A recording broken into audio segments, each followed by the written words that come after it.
코딩은 뛰어난 지능이 있다고 잘할 수 있는 게 아닙니다. 뛰어난 지능보다 더 중요한 요소들이 있죠. 이를테면 투지, 사고방식, 자신감과 같이 말이죠. 이 영상에서는 여러분이 더 나은 코더가 되는 데 도움이 될 만한 두 가지 중요한 특성을 배우게 됩니다. 학교에 다닐 때 저는 딜런이라는 친구가 있었습니다. 딜런과 저는 5학년 때부터 알고 지냈죠. 이 아이는 반에서 가장 똑똑한 아이였어요.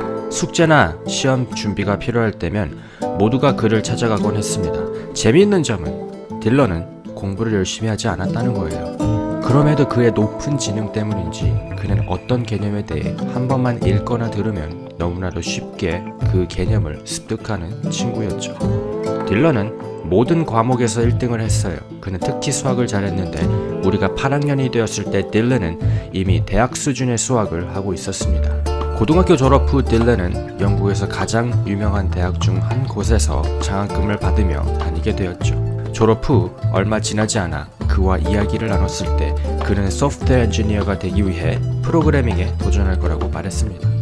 그러나 그로부터 불과 2달 후 딜런은 자신의 계획이 바뀌었다고 말했죠. 그는 프로그래밍이 그에게 적합하지 않았기 때문에 더 이상 소프트웨어 엔지니어가 되고 싶지 않다고 했습니다. 그리고 깜짝 놀랐죠. 이런 천재조차 프로그래밍을 어려워한다고? 그리고 머지않아 저는 프로그래밍에는 지능보다 더 중요한 요소들이 있다는 것을 깨달았습니다. 이를테면 투지, 사고방식, 자신감 같이 말이죠. 의외로 학교에서 평소 C등급을 받던 많은 학생들이 딜런 같은 천재들이 감당하지 못한 상당한 양의 프로그래밍 전문 지식이 필요한 직업들인 소프트웨어 엔지니어, 웹 개발자, 데이터 과학자가 되더군요.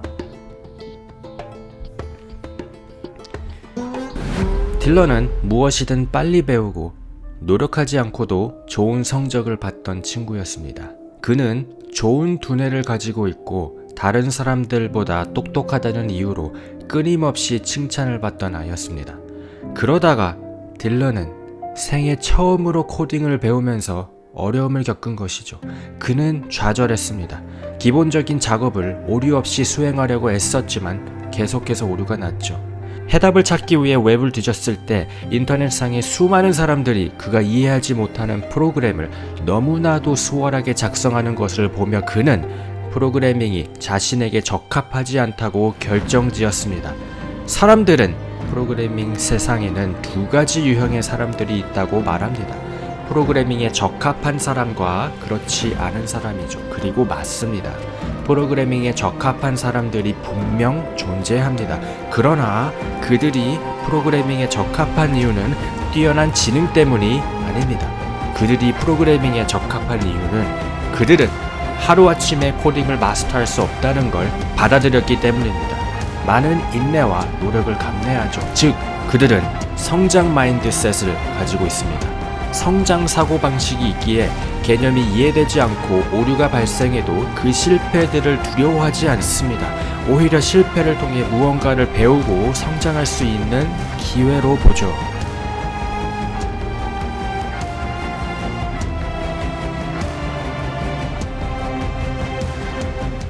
코딩을 배우는 것은 시험을 위해 교과서를 외우는 것과는 다릅니다.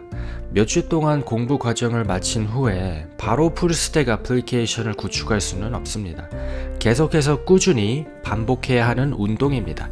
헬스를 하거나 자전거를 타는 것으로 생각하고 싶습니다. 체육관에서 한 번의 운동을 한다고 밤새 근육이 생기지는 않습니다.